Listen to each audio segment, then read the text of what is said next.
Piala AFF 2026 resmi memasuki babak awal dengan digelarnya agenda drawing atau undian fase grup pada Kamis, 15 Januari 2026 pukul 16 waktu Indonesia Barat. Acara tersebut akan berlangsung di studio RCTI, Kebon Jeruk, Jakarta, sekaligus menandai dimulainya rangkaian turnamen sepak bola paling prestisius di kawasan Asia Tenggara yang tahun ini memasuki edisi ke-16 sejak pertama kali digelar. Bagi Timnas Indonesia, drawing ini bukan sekadar seremoni pembagian grup. Lebih dari itu, undian Piala AFF 2026 menjadi titik awal perjalanan baru setelah kegagalan menyakitkan pada edisi sebelumnya.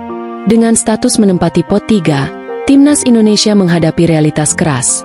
Posisi mereka di peta kekuatan Asia Tenggara belum sepenuhnya pulih, meski harapan baru mulai tumbuh di bawah kepemimpinan pelatih anyar, John Hertman. Berbeda dengan tradisi beberapa edisi terakhir yang selalu digelar pada akhir tahun, Piala AFF 2026 mengalami perubahan signifikan dari sisi kalender. Turnamen ini dijadwalkan berlangsung mulai 24 Juli hingga 26 Agustus 2026, menjadikannya edisi perdana dalam beberapa tahun terakhir yang digelar di pertengahan tahun. Perubahan waktu ini bukan tanpa alasan. Padatnya kalender internasional FIFA, kompetisi domestik, serta keinginan AFF untuk meningkatkan kualitas pertandingan menjadi faktor utama pergeseran jadwal. Dengan digelar di pertengahan tahun, AFF berharap setiap negara peserta bisa menurunkan skuad terbaik tanpa terganggu agenda klub maupun turnamen global lainnya. Dari sisi format, Piala AFF 2026 masih mempertahankan sistem yang digunakan sejak edisi 2018. Sebanyak 10 tim akan tampil di putaran final, dibagi ke dalam 2 grup, masing-masing berisi 5 tim. Setiap tim akan memainkan 4 pertandingan di fase grup dengan sistem round robin, 2 laga kandang dan 2 laga tandang. 2 tim teratas dari masing-masing grup berhak melaju ke babak gugur yang terdiri dari semifinal 2 leg dan final 2 leg. Seperti edisi-edisi sebelumnya, aturan gol tandang tetap tidak diberlakukan, sehingga setiap pertandingan akan benar-benar ditentukan oleh agregat gol tanpa mempertimbangkan status kandang atau tandang. Sistem kualifikasi Piala AFF 2026 didasarkan pada performa negara peserta dalam 2 edisi terakhir, yakni Piala AFF 2022 dan Piala AFF 2024. 9 negara dengan peringkat rata-rata terbaik dari 2 edisi tersebut otomatis lolos ke putaran final, sementara 2 negara dengan performa terendah harus menjalani babak kualifikasi 2 leg. Hasilnya, 9 negara yang sudah memastikan tiket ke putaran final adalah Vietnam, Thailand, Singapura, Malaysia, Indonesia, Filipina, Myanmar, Kamboja, Laos. 1 slot tersisa akan diperebutkan oleh Brunei Darussalam dan Timor Leste, 2 negara yang akan saling berhadapan dalam laga kualifikasi 2 leg pada 2 Juni dan 9 Juni 2026. Berdasarkan rata-rata peringkat akhir pada Piala AFF 2022 dan 2024, AFF kemudian membagi peserta ke dalam 5 pot untuk kepentingan drawing. Pembagian pot ini sekaligus menjadi indikator kekuatan relatif masing-masing negara di kawasan Asia Tenggara. Berikut pembagian pot resmi Piala AFF 2026. Pot 1, Vietnam, Thailand. Pot 2, Malaysia, Singapura. Pot 3, Filipina, Indonesia. Pot 4, Kamboja, Myanmar. Pot 5, Laos, Brunei Timor Leste. Keberadaan Timnas Indonesia di pot 3, sejajar dengan Filipina, mencerminkan inkonsistensi performa Garuda dalam 2 edisi terakhir. Posisi ini jelas berada di bawah ekspektasi publik sepak bola nasional yang dalam beberapa tahun terakhir berharap Indonesia bisa sejajar dengan Thailand dan Vietnam sebagai kekuatan utama kawasan. Untuk memahami mengapa Indonesia berada di pot 3, kita perlu menengok kembali perjalanan timnas di 2 edisi terakhir. Pada Piala AFF 2022, Indonesia tampil cukup menjanjikan.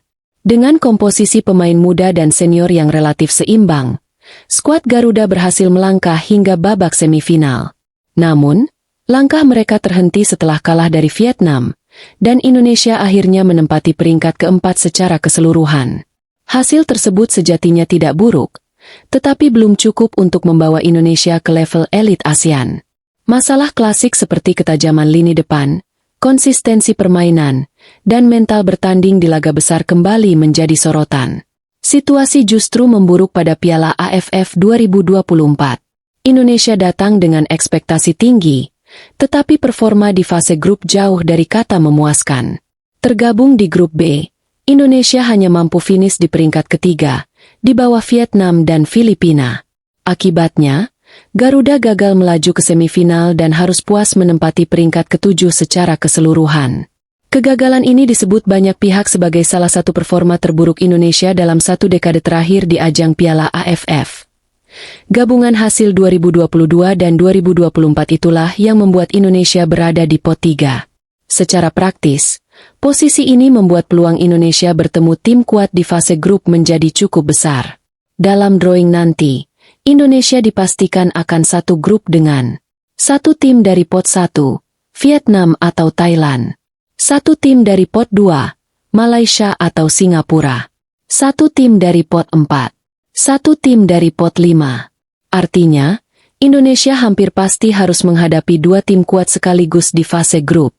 Jika mendapat Vietnam atau Thailand dari pot 1 dan Malaysia dari pot 2, maka fase grup bisa berubah menjadi grup neraka. Bagi skuad Garuda, keberadaan Vietnam dan Thailand di pot 1 tidak mengundang kejutan.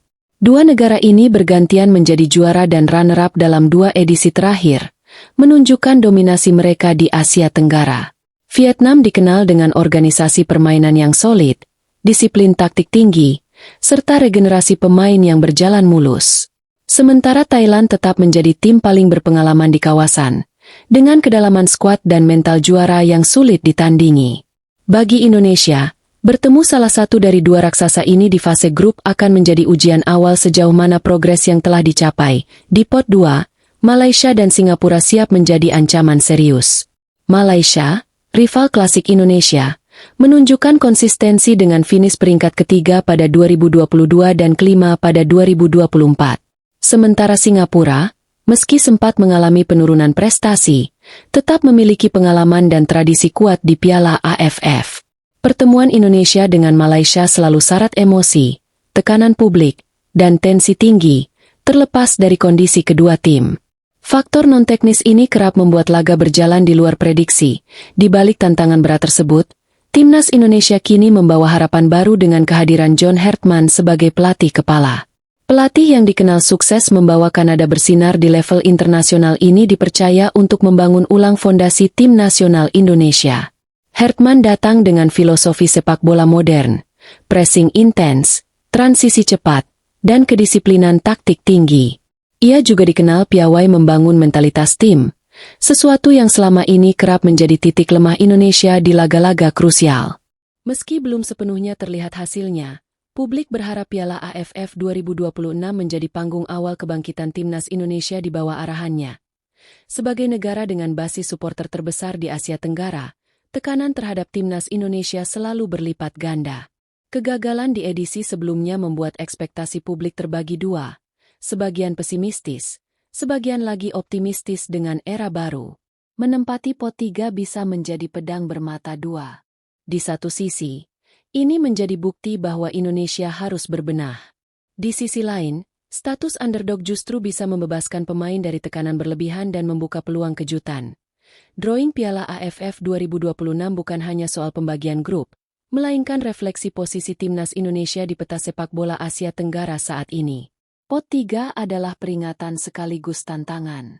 Dengan jadwal baru, format yang menuntut konsistensi, dan lawan-lawan berat sejak fase grup, Piala AFF 2026 akan menjadi ujian sesungguhnya bagi era John Hartman. Apakah Indonesia mampu bangkit dan kembali diperhitungkan? Atau justru kembali tersandung di tengah harapan besar? Bagaimana menurut kalian?